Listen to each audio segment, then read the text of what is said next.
50,000 रुपये जे नियमित कर्जफेड करणारे शेतकरी त्यांना देखील महायुती सरकार मी मुख्यमंत्री झाल्यानंतर पैसे दिले। त्यामुळे पहिलं स्वतःने आत्मचिंतन केलं पाहिजे, स्वतःच्या गिरेबानमध्ये झाकून बघितलं पाहिजे की आपण काय केलेलं आहे। आणि म्हणून आमचं जे महायुती सरकार आहे, महायुती सरकार शेतकऱ्यांच्या बाजूचं आहे। मी मुख्यमंत्री असताना मी देवेंद्रजी, अजितदादा आम्ही निर्णय शेतकऱ्यांसाठी घेतला होता। जसं प्रधानमंत्री नरेंद्र मोदीजींनी शेतकरी सन्मान योजना सुरू केली, दर वर्षाला 6,000 रुपये, तशीच योजना महाराष्ट्राने पण केली, आमच्या काळात केली महायुतीच्या, परमनंट कायम वर्षाला त्यांना 6,000 रुपये देण्याचा निर्णय आपण घेतला आणि ती मदत सुरू आहे, ती योजना सुरू आहे। त्याबरोबर अनेक शेतकऱ्यांसाठी आपण निर्णय घेतले, ज्याला 2.5-3 वर्षामध्ये जवळपास नुकसान भरपाई आणि इतर सगळ्या ह्याच्यातून 30 ते 40,000 कोटी रुपये आपण शेतकऱ्यांवर सरकारच्या वतीने नियोजित केले।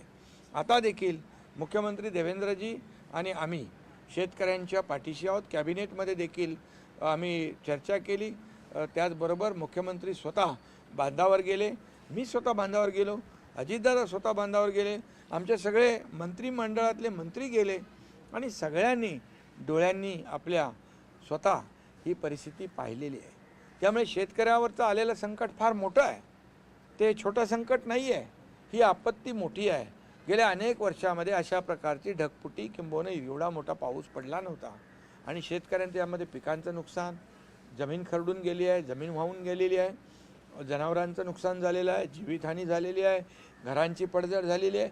हे सगळं जे आहे, ह्या सगळा विचार करून आम्ही कॅबिनेटमध्ये देखील चर्चा केलेली आहे की यावेळेस नियम, अटी, शर्ती यावर बोट न ठेवता त्या सगळ्या बाजूला ठेवून शेतकऱ्याच्या पदरामध्ये काय पडेल आणि त्याच्या डोळ्यातले अश्रू कसे पुसले जातील यावर आमचं सरकार अतिशय गंभीर आहे आणि आम्ही त्या बाबतीमध्ये 1-2 दिवसामध्येच चर्चा करून यामध्ये निर्णय घेणार आहोत की शेतकऱ्याला आणि ती जी काही मदत आहे ती मदत देण्याचं काम शेतकऱ्याला आम्ही करणार आहोत, तो निर्णय घेणार आहोत।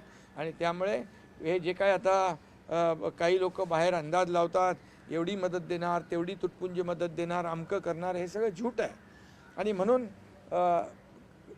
आम्ही देणारे आहोत आणि नेहमी देत आलेलो आहे।